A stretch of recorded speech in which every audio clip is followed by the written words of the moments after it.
Você sabia que o seu sucesso financeiro tem mais a ver com as suas emoções, mentalidade e comportamento do que com a sua inteligência?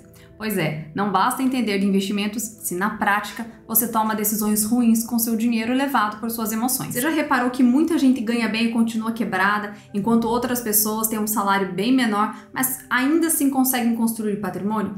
Isso acontece porque lidar com dinheiro não é só sobre números, é sobre emoções, disciplina e escolhas diárias. Um gênio que não consegue controlar suas emoções pode se tornar um desastre financeiro. O oposto também é verdade. Pessoas comuns, sem nenhuma educação financeira, são capazes de conquistar riqueza desde que tenham uma meia dúzia de habilidades comportamentais que não estão relacionadas aos métodos formais de medição de inteligência.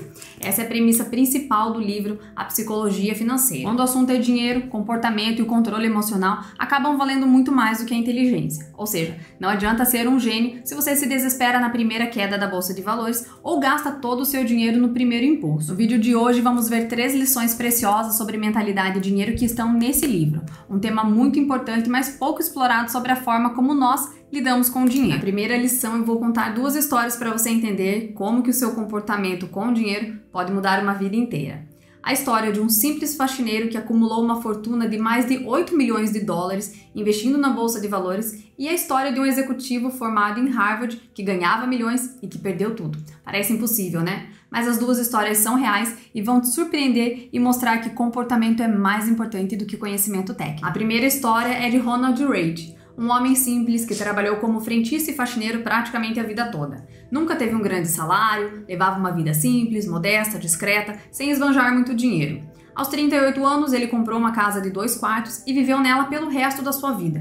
Ficou viúvo aos 50 e faleceu aos 92 anos em 2014. E o que faz a história dele ser tão extraordinária a ponto de parar nas manchetes? Quando ele morreu, descobriram que ele deixou uma fortuna de 8 milhões de dólares. Deixou em testamento 2 milhões para os seus enteados e 6 milhões para o hospital e para a biblioteca da sua cidade.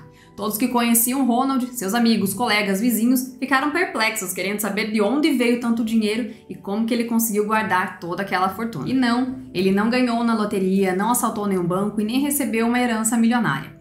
O que aconteceu foi que ele guardou o pouco que podia investindo em ações que manteve na sua carteira por décadas. Ele não tentou prever o mercado e nem fez movimentos arriscados. Ele simplesmente comprou, esperou, foi reinvestindo os dividendos e deixando os juros compostos trabalharem ao longo dos anos. A segunda história é de Richard Fusconi, que também ganhou os holofotes um pouco antes da morte de Ronald Reagan. Fusconi era um executivo do Banco Merrill Lynch, formado em Harvard, pós-graduado, com carreira bem-sucedida no mercado financeiro, se aposentou aos 40 anos, foi destaque na revista Crane, integrando uma lista de 40 empresários de sucesso antes dos 40 anos. Lá pelos anos 2000, ele fez um empréstimo para expandir a sua mansão. A propriedade tinha mais de 1.500 metros quadrados, 11 banheiros, 2 elevadores, 2 piscinas, 7 garagens. Era um passivo que drenava mais de 90 mil dólares por mês apenas com a manutenção. Estava indo tudo muito bem, até que veio a crise financeira de 2008 que transformou o dinheiro de Fusconi em pó. Ele tinha altas dívidas, ativos sem liquidez e nenhuma fonte de renda.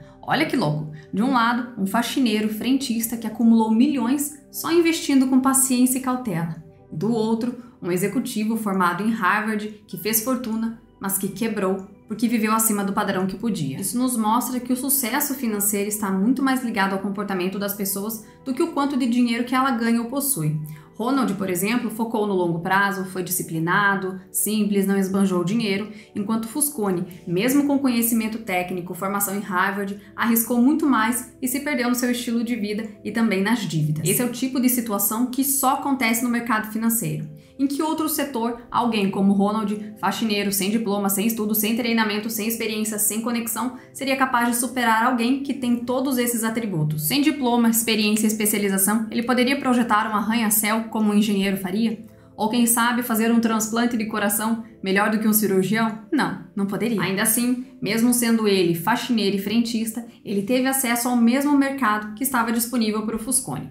A moral da história é que o sucesso financeiro não é uma habilidade técnica, é uma habilidade pessoal em que o seu comportamento é muito mais importante do que o seu conhecimento técnico. E essa habilidade pessoal foi determinante para que Ronald tivesse o sucesso que teve. A segunda lição que veremos aqui traz o conceito de que fortuna é aquilo que você não vê. E que gastar dinheiro para mostrar para os outros quanto dinheiro você tem É, na verdade, a maneira mais rápida de ficar sem dinheiro. Olha só essa história. O autor desse livro conta que trabalhou como manobrista num hotel de luxo lá em Los Angeles. Ele via diariamente clientes chegando em Lamborghini, Porsche, Rolls Royces e Ferrari. Entre eles havia um cliente que se chamava Roger e que frequentemente aparecia no hotel dirigindo um Porsche, transmitindo aquela imagem de sucesso. Até que um dia, Roger chegou no hotel num Honda velho. Intrigado, o autor, que na época era manobrista, perguntou o que havia acontecido com o carro esportivo. E sem nenhum pudor ou constrangimento, Roger respondeu que o Porsche tinha sido tomado pelo banco por falta de pagamento das prestações. Eu aposto que todo mundo conhece um Roger. Com certeza, Roger é uma daquelas pessoas que em algum momento da vida teve dinheiro, mas torrou tudo tentando buscar um estilo de vida insustentável. E é por isso que fortuna é aquilo que não pode ser visto. Você vira alguém dirigindo um carro de 500 mil reais? O que você pensa sobre aquela pessoa? Que ela certamente é rica, não é mesmo? Sobre isso, o autor traz uma observação muito interessante. Se alguém dirige um carro de 500 mil reais, o único dado que você tem sobre o patrimônio daquela pessoa é que ela gastou 500 mil reais em um carro. E que agora, ou ela tem 500 mil reais a menos do que ela tinha, ou ela tem uma dívida de 500 mil reais. Infelizmente, nós temos a tendência de presumir a fortuna, o patrimônio dos outros pelo que nós vemos, né? E erroneamente avaliamos o sucesso financeiro pelas aparências, pelos carros, pelas joias, viagens, fotos nas redes sociais e que geralmente as pessoas acabam fingindo ser o que não são apenas para impressionar. E é por isso que o autor afirma que fortuna é algo escondido, é aquilo que você não vê, que é a receita que não foi gasta, que são os ativos financeiros que ainda não foram convertidos em coisas que podem ser vistas pelos outros. Ele deixa o alerta de que nem tudo é o que parece, que o mundo está cheio de pessoas que parecem ser modestas, mas que na verdade possuem fortunas, e pessoas que parecem ser ricas e que sempre estão no fio da navalha, na corda bamba, tentando equilibrar as contas, fazendo das tripas coração para continuar ostentando um padrão de vida que não é real. Tá, mas se fortuna é aquilo que você não gasta, para que ela serve? E é aí que entra a lição número 3, que é sobre liberdade. A grande sacada do livro, que ele tenta nos passar, é que o valor do dinheiro não está nos bens materiais que ele pode comprar, mas sim na liberdade de controlar o próprio tempo. Afinal, de que adianta ter um carro de luxo, uma casa enorme, roupas caras, se você passa os dias preso num trabalho que você detesta e sem tempo para aproveitar de fato a vida? Essa liberdade que o dinheiro proporciona permite que você possa fazer o que quiser, quando quiser, com quem quiser, pelo tempo que quiser, sem precisar pedir permissão ou se preocupar com os boletos que estão vencendo.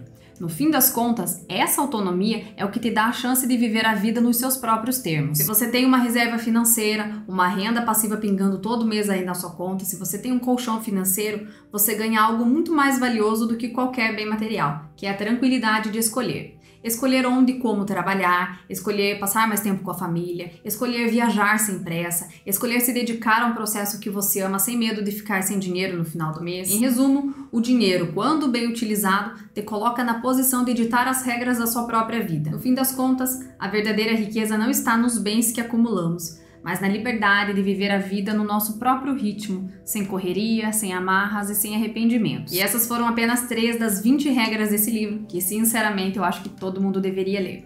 E se você gostou desse vídeo, deixe seu like, se inscreva no canal e compartilhe para que esse vídeo chegue a um número maior de pessoas. Até mais!